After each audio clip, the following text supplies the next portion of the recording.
Let's turn our attention to the Ultimate Fighting Championship and the mega card this weekend at UFC 317, isn't it?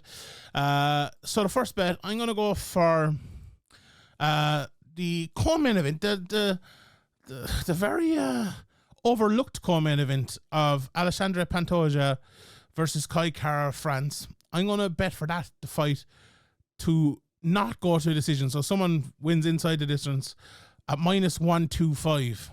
I like this bet an awful lot, right? So looking at the prices, the fight to go to a decision is plus 105. A little bit, and that's the best price, minus 125, and not to go to a decision. So it is favored to not go to a decision. The lines on both of them, okay, Pantoja knockout plus 650, Pantoja submission plus 230 best price, but it's plus 200 in other places. Kai Kara-France plus 600 knockout, and the submission is a big one, upwards of plus 2. It's plus 320 here in one place. I had Kai Kara-France via knockout at plus 600 as my flyer for a while, and I kind of got rid of it. I have a sneaky feeling that Kai Kara-France is going to win this fight. And if he doesn't win it, I actually think he is going to... to me, Kai Kara-France doesn't look like the type of lad who won't go out and give it his all, right?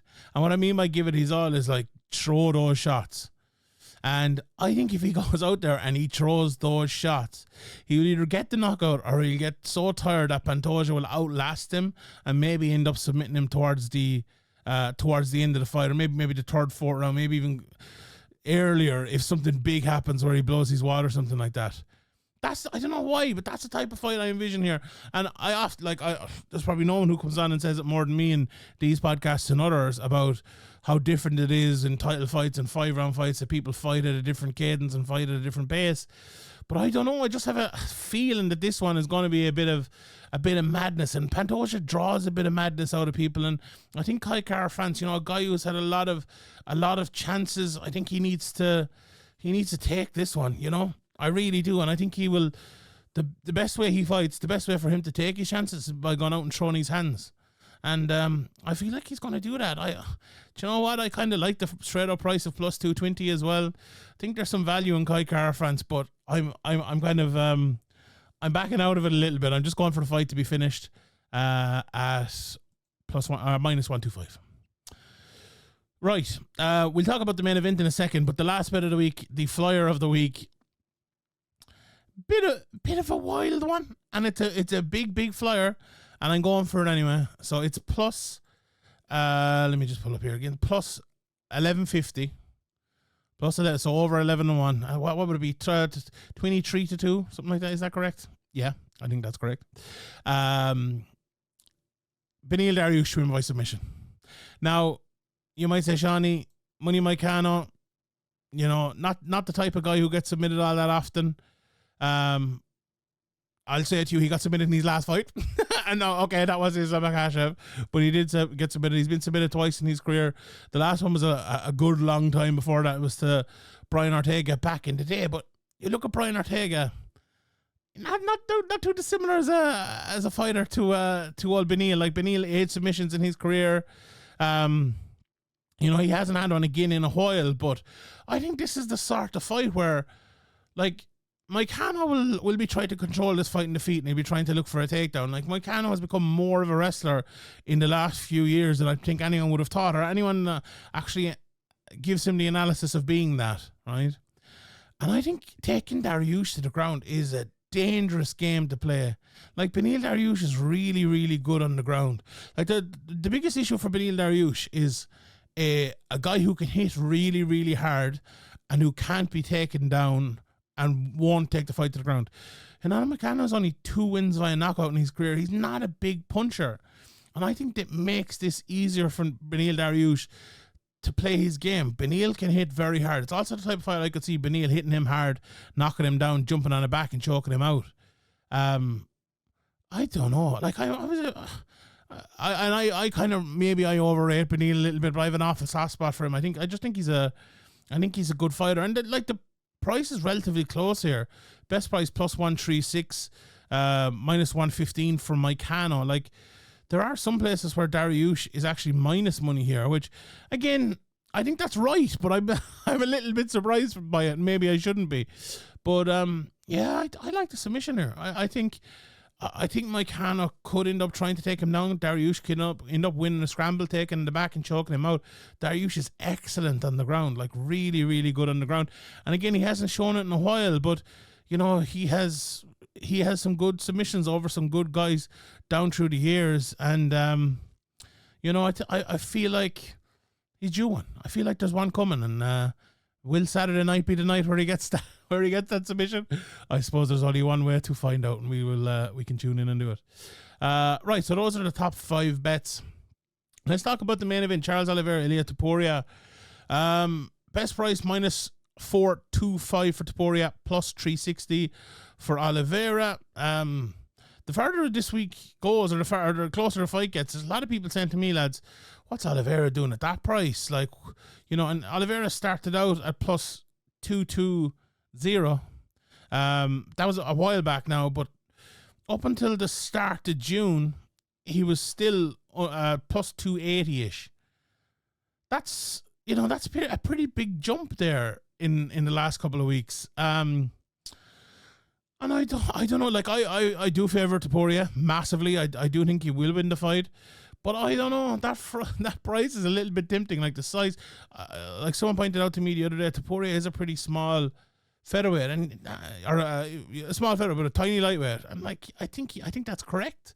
You know, I know he kind of said about cutting weight and everything like that, and it being an issue, but like, cutting weight is an issue for everyone. Cutting weight was once an issue for Charles Oliveira, and he moved up. So I don't know. I think this is interesting. Like, Topuria via knockout was the bet. My first bet I went to today. Right, that's the bet I want to take. Minus 150 best price. I don't know about that. Oliveira by knockout is 12-1. Oliveira by submission is 7-1. Again, if you're talking about flyers, Oliveira by submission at 7-1 is a very interesting flyer. Like, it's 6-1 for Topuria to win by submission. I think there's some interesting stuff there. Fight not to go to decision is upwards of minus 500. So they don't fancy this one to go to decision. If you do fancy it to go to decision, plus 420. One of the bets, I had 3 flyers I was thinking about this week. The other one was Topuria to win by decision. And I kind of like that one at plus 700. 7-1 for Topuria to win by decision. I think that could be a good bet. Could be a good bet. Do you know what? I like Pettin Talbot as an underdog at plus 170. Rival is the underdog here at plus money against plus 105. Josh Fan minus 125. I was shocked when I saw that. And I know Josh Fan impressed a couple of weeks ago, but he was only a couple of weeks ago. He's no preparation for this fight. And Brandon Rival is a top fighter. I think that's wrong. I think that's off. Rival, definitely. I probably should have put him as one of my bets for the week. I do like that price, plus 105. And the rest of the card, not, you know, Jack Hermanson at plus 180 is good. It's Jack Hermanson plus 180. I thought it was the other way around. That's a good price. I'll definitely be taking that at plus 180. McKinney Borshev. Again, you have to take McKinney early. The props for the early bets aren't up yet, but at minus 200, you would have to imagine he'd be even money to get the knockout. So I like that. And Araujo against Cortez, again, a fight that I would avoid. Cortez should be the favorite, and she is at minus 225, but a plus 210 for Araujo. Like, Araujo is a good athlete and a good fighter. Do you know what? I might just lean to that as the pick here. So there you go. Cage Warriors, then there isn't a whole lot of prices up for this. The one I was looking at, Aiden Lee against Alexander Luff, minus 115 for Lee. Luff minus 125. I like Luff there. I'm a big fan of him. The results haven't gone his whole, all his way recently, but I like him at that price. Adam Darby, really good prospect there, but he's minus 500, so it's going to be hard to bet him on that. Haven't looked at a whole lot of Neil Ariano, but the bits I've seen of him, he's looked good. Charles Joyner, again, one of those big light heavyweights that if he hits you or if he gets the fight to the ground, you're in trouble.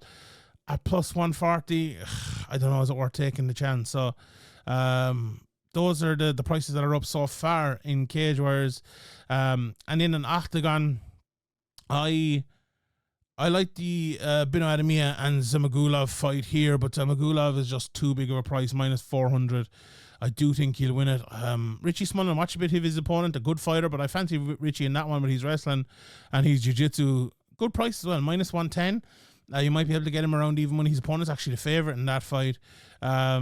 Nicholas Stoltz is the favourite as well, minus 275 against Jason Ayari. I do like him on in that fight. Kite Breda against Shelton Leatherback. I think the size difference from Leatherback might be a bit of an advantage there, but I like Breda plus money, plus 105. Yeah, that's kind of the top and bottom of it as well. The Ingazeg fight is the main event, I believe, but I don't see the betting for that out yet, unfortunately. So, yeah, I think I do like Ingazeg. I imagine he will be a big priced price favorite in that fight, because he's a top fighter. So yeah, it's a lot of mixed martial arts this week. A lot of stuff from PFL on Friday, the UFC on Saturday, Oktagon and Cage Warriors. Cage Warriors Friday and Saturday. Oktagon on Saturday as well, I believe. So some good stuff. Can't wait to see it, and hope you all enjoyed. Actually, I know I have the price for Eckerling. I was killing time there. Minus 285 best price against Robert Pukac. I like that price, to be honest. Maybe a bit of a. Oh yeah, I forgot. Actually, I usually give my my pay-per-view parlay. Let's do it here. Let's do it here on the fly. So we have to pick a few lads. I'm definitely picking Jonathan Deniz. I forgot actually that there's 3 other fights as well. The Dumas fight, I think he's gonna lose, hopefully anyway. Nico Price. He's a minus 2,000 underdog against Jacoby Smith. I think Smith will in that one, but we'll go with Deniz as the pay-per-view parlay start off. I'm definitely going to go with Rival. We'll go with Tapuria best price. Do you know what?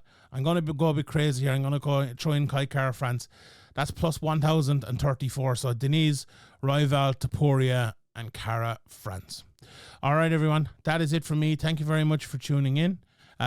Just to recap the bets again: Pettis plus 200, Rasta minus 113, Albrechtsen plus 110, minus 125 for the fight to go to a decision in the flyweight title fight, and Dariush by submission is the flyer of the week at plus 1150.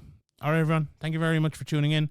My name is Sheehan for Sherdog.com. Please bet responsibly, and we'll see you all next time.